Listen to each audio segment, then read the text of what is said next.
കോൺഗ്രസ് പ്രവേശനം രാഷ്ട്രീയ വിമർശനത്തിന് ഇടയാക്കുമ്പോൾ RSS സ്നേഹം വിടാതെ സന്ദീപ് വാര്യർ.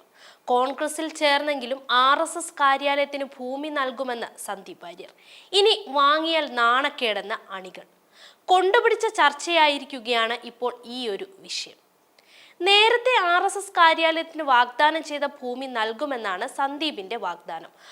RSSനെ തള്ളിക്കളയാതെയാണ് UDFിൽ എത്തിയതെന്ന CPM ആരോപണം ശരിവെക്കുന്നതാണ് ഇപ്പോഴത്തെ സന്ദീപിന്റെ നിലപാടെന്ന് പറയുന്നവരും ഉണ്ട്. സന്ദീപിന്റെ അമ്മയാണ് ഭൂമി വാഗ്ദാനം ചെയ്തത്. ഇത് താൻ നൽകുമെന്നാണ് ഇപ്പോഴത്തെ നിലപാട്. 1 വർഷം ഇതിനായി കാത്തിരിക്കും. RSS സമീപിച്ചാൽ ഒപ്പിട്ട് നൽകും.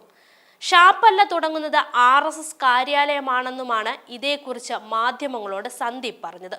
1 വർഷത്തിനുള്ളിൽ RSS സമീപിച്ചില്ലെങ്കിൽ അതിനുശേഷം സമൂഹത്തിന് ഉപകരിക്കുന്ന മറ്റെന്തെങ്കിലും കാര്യത്തിനു വേണ്ടി ഈ ഭൂമി നൽകുമെന്നും സന്ദീപ് പറയുന്നുണ്ട്. കാര്യാലയത്തിന് വേണ്ടി വാഗ്ദാനം ചെയ്ത ഭൂമി നൽകുമെന്ന് അറിയിച്ചതോടെ സന്ദീപ് വാര്യർക്കെതിരെ സോഷ്യൽ മീഡിയയിൽ വീണ്ടും വലിയ പരിഹാസങ്ങളാണ് നിറയുന്നത്. സന്ദീപിന്റെ വാഗ്ദാനം സ്വീകരിക്കുന്നത് മാനക്കേടാണെന്നും മാതൃസംഘടനയെ ചതിച്ചയാളുടെ ഭൂമിയിൽ RSS കാര്യാലയം പണയരുതെന്നുമാണ് BJP അണികളുടെ പ്രതികരണം.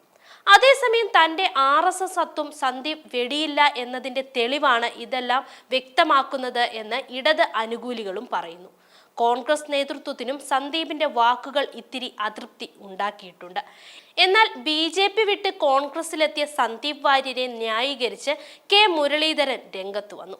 RSSന് ഭൂമി വിട്ട് നൽകാനുള്ള സന്ദീപിന്റെ കുടുംബത്തിന്റെ മുൻ പ്രഖ്യാപനത്തിനെതിരെ വലിയ വിമർശനം ഉയരുന്ന പശ്ചാത്തലത്തിലായിരുന്നു മുരളീധരന്റെ ഈ ന്യായീകരണം. സന്ദീപ് വാര്യരുടെ ഭൂമി കൈമാറ്റം അമ്മ ജീവിച്ചിരുന്ന കാലത്തുള്ള കാര്യമാണ്.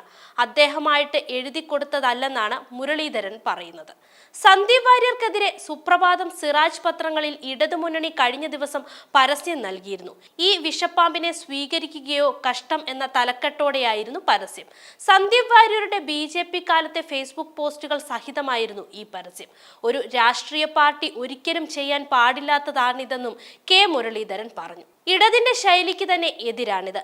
LDFിലെ മറ്റു കക്ഷികൾ ഇതിൽ നിലപാട് പറയണമെന്നും മുരളീധരൻ ആവശ്യപ്പെടുന്നുണ്ട്.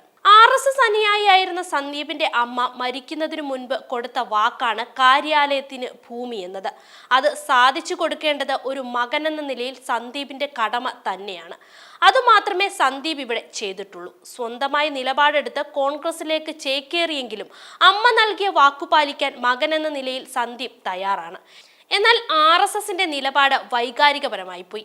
RSS കാര്യാലയം നിർമ്മിക്കാൻ സന്ദീപ് വാര്യർ വിട്ടു നൽകിയ സ്ഥലം സ്വീകരിക്കേണ്ടെന്ന RSSന്റെ തീരുമാനം വിവേകമില്ലാത്ത നടപടിയായി. പ്രവർത്തകരുടെ വികാരം കണക്കിലെടുത്താണ് തീരുമാനമെന്ന് RSS നേതൃത്വം പറയുന്നുണ്ടെങ്കിലും ഒരു വിഭാഗം പ്രവർത്തകർക്ക് തീരുമാനത്തിൽ അതൃപ്തിയുണ്ട്.